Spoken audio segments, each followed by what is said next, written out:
So today I wanted to tell you about a story I had when I was on my mission. This was back in Fremont, California. My companion and I were working in a hearing ward, and we got to work with one man who had recently been baptized, but he wasn't going to church very often. Anyways, we went to his house to go visit him and teach him and make sure he's doing okay. Well, his house is really interesting. Now, keep in mind that everything in California is extremely expensive as far as housing goes. So, his little dirty shack of a house was like worth $1 million, which kind of blows my mind.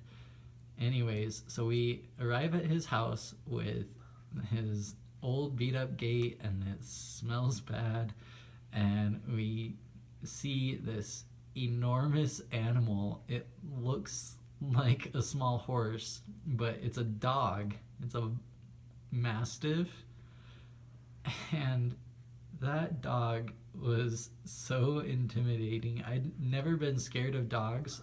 I'm a real big dog person, but when I saw his dog, I was terrified. And so when we knocked on the gate and he didn't come, we left, and I was very happy about that because I did not want to be mauled by this enormous dog. Well, we meet him at church and we call him and try again another time. And so we're able to finally meet him and go through the gate, and it turns out that enormous dog is super friendly. And I never would have guessed it because his bark can like shake the shutters. It's so loud. And so anyways, we go in the gate and we start talking to John, the dog's owner, and he has two mastiffs, not just one. It turns out that the one who comes out to the gate to greet us is the friendly one, and that dog's mother is very mean, and she stays in the house. So we saw her like glaring at us from a back room, and I was really terrified, and I did not want to go in the house. So we decided to have the lesson outside. Well, Jambo is the dog's name, and Jambo, just like my brother's enormous bull mastiff, Jambo, he thinks that he's a lap dog, and so he'll get like right on you, and he weighs more than I do. He weighed like nearly 200 pounds. And so anyways, it's a lot to take in when this dog is trying to get on you, but he's also enormous, so you can like shove him aside and he doesn't even mind. So that's what we ended up doing while we tried teaching the lesson, and it was quite an experience. Well, then we went home, and another day we decided that we should go visit John again and see if Jambo was there.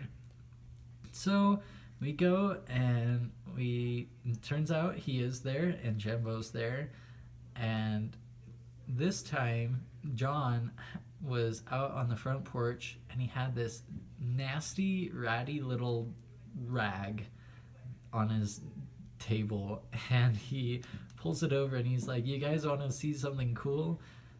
And we're like, "Yeah, sure." Well, he gets that nasty rag and he says Jambo loves to have his ears cleaned. And we're like, "No, he doesn't. Dogs hate anyone touching their ears." But he's like, "No, watch."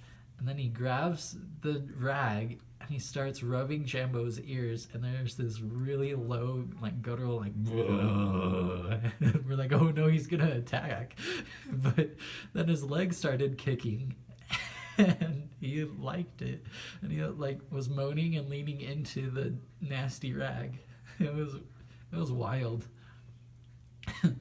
Well, Jambo, he's funny. He will make a big fat mess all the time, and there was one day when he slobbered all over my shirt and my pants, and there was like snot with it too, and I was covered and I couldn't go do anything. I had to go home and change after that.